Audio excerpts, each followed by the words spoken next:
Hi అండి, welcome to my channel. ఇవాల్టి మన ఛానల్లో సగ్గుబియ్యంతో వడియాలను అయితే చేసి చూపించబోతున్నాను. ఇంకా వేరే ఐటెం కూడా ఏమీ వాడవలసిన అవసరం లేదండి. ఒక్క సాల్ట్ వేస్తే సరిపోతుందన్నమాట.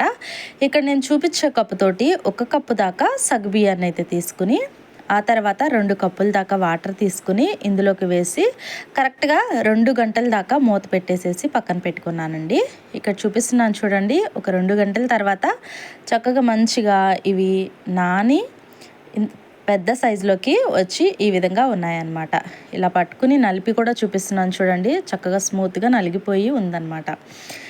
ఇలా ఉంటే ఏంటంటే తొందరగా ఉడుకుతుందన్నమాట. ఉడకటానికి కూడా టైం ఎక్కువ పట్టదు. ఇక్కడ నేను స్టవ్ మీద ఒక వెడల్పాటి చిన్న గిన్నె అయితే ఇలా పెట్టేసుకుని ఆ తర్వాత ఇందులోనికి ఒక 5 కప్పుల దాకా నీళ్ళు అయితే తీసుకున్నానండి. ఆ తర్వాత ఈ నీళ్ళన్నీ బాగా మరిగించుకోవాలి. ఇక్కడ చూపిస్తున్నాను చూడండి. ఇలా వాటర్ బాగా మరుగుతూ ఉన్నప్పుడు ముందుగా నానబెట్టుకున్న సగ్గుబియ్యాన్ని ఇందులోకి అయితే యాడ్ చేసేసుకుంటున్నాను అనమాట. ఇలా యాడ్ చేసుకున్నది తర్వాత ఒకసారి ఇక్కడ చూడండి, గిన్నెకి ఎక్కడ దాకా వాటర్ ఉన్నాయో ఇదంతా కంప్లీట్గా ఈ గిన్నెలోనికి సగం వచ్చేంత వరకు ఉడికించుకోవాలి. కొత్త వాళ్ళకైతే చెప్తున్నానండి, ఆల్రెడీ వడియాలు పెట్టడం వచ్చిన వాళ్ళకైతే తెలుస్తుందన్నమాట. బట్ ఫస్ట్ టైం చేసినా సరే అస్సలు విరిగిపోకుండా చక్కగా పర్ఫెక్ట్గా వస్తాయన్నమాట. సో మంచిగా ఈ విధంగా ఉడికించుకోవాలి. ఇలా ఉడికించుకోవటం వల్ల సగ్గుబియ్యంలో ఉన్న జిగటంతా చక్కగా వాటర్కి రెండిటికి కలిసిపోయి జిగటలాగా ఏర్పడి సగ్గుబియ్యం వడియాలు పెట్టుకునేటప్పుడు మంచిగా వస్తాయన్నమాట. ఇక్కడ చూపిస్తున్నాను చూడండి, సగానికి వచ్చేసాయి అన్నమాట. ఇప్పుడైతే స్టవ్ ఆఫ్ చేసేసుకుని దీనిలో కంప్లీట్గా హీట్ తగ్గిన తర్వాత అయితే పెట్టుకుంటున్నాను. మరీ అంత లైట్ హీట్ మీద అయితే పెట్టుకోండి.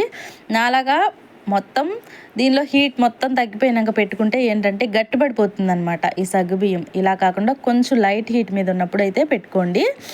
ఇక నేను కవర్ మీద అయితే వడియాలను అయితే పెట్టుకుంటున్నానండి. క్లాత్ మీద పెట్టుకుంటే ఏంటంటే వడియాలు అతుక్కుపోతూ వస్తాయండి, సగ్గుబియ్యం వడియాలు మాత్రం. సో అందుకనేసి నేను ఇక్కడ ఒక పేపర్ మీద అయితే చక్కగా ఇలా కవర్ మీద పెట్టేసుకుని వడియాలు మంచిగా ఈ విధంగా పెట్టుకుంటున్నాను. మరీ అంత బాగా స్ప్రెడ్ చేయకూడదు, లైట్గా ఇలా చేసేసుకుంటే సరిపోతుందన్నమాట. వీటన్నిటినీ నేను ఫ్యాన్ కిందనే ఆరబెట్టాను అనమాట. నాకు 2 రోజులు పట్టాయండి. ఇలా ఫ్యాన్ కిందనే ఆరబెట్టుకోవటం వల్ల 2 రోజులు పట్టాయి. ఇప్పుడున్న ఎండలను బట్టి మామూలుగా ఎండలో పెట్టుకుంటే 1 రోజులోనే ఎండిపోతాయి అన్నమాట. చక్కగా ఈ విధంగా అన్నీ పెట్టేసుకున్న తర్వాత కంప్లీట్గా ఎండిన తర్వాత అయితే నేను మీకు ఇక్కడ చూపిస్తున్నాను. చక్కగా వచ్చేస్తాయండి, వాటంతటికి అవే వచ్చేస్తాయి కవర్ మీద కనుక పెట్టుకుంటే కనుక. ఇలా పెట్టేసుకున్న తర్వాత మంచిగా దీనిలో చెమ్మ కానీ తడి కానీ ఏమీ లేకుండా ఎండలో పెట్టుకుని చక్కగా డబ్బాలో స్టోర్ చేసి పెట్టుకున్నామంటే 2-3 నెలల దాకా చక్కగా నిల్వ ఉంటాయి అన్నమాట.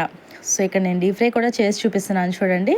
స్టవ్ మీద కళాయి పెట్టుకుని కళాయిలో డీప్ ఫ్రైకి సరిపడా ఆయిల్ తీసుకుని ఇక్కడ అప్పడాలు అయితే వేసేసుకుని చక్కగా ఇలా వేయించేసేసుకుంటున్నాను. మీకు తెలిసిన విషయమే కదండి, ఇది కాంబినేషన్లో సాంబార్ కానీ రసం కానీ అసలు ఇలా ఒత్తిదే పెట్టేసుకుని తిన్నా కానీ చాలా బాగుంటాయి అన్నమాట. చాలా మోస్ట్లీ ఎంత బాగుంటాయంటే సగ్గుబియ్యంతో చేసిన వడియాలు. ఇంకా మన ఛానల్లో ఇంకా సగ్గుబియ్యంతో చేసిన వడియాలు చాలా రకాలు ఉన్నాయండి.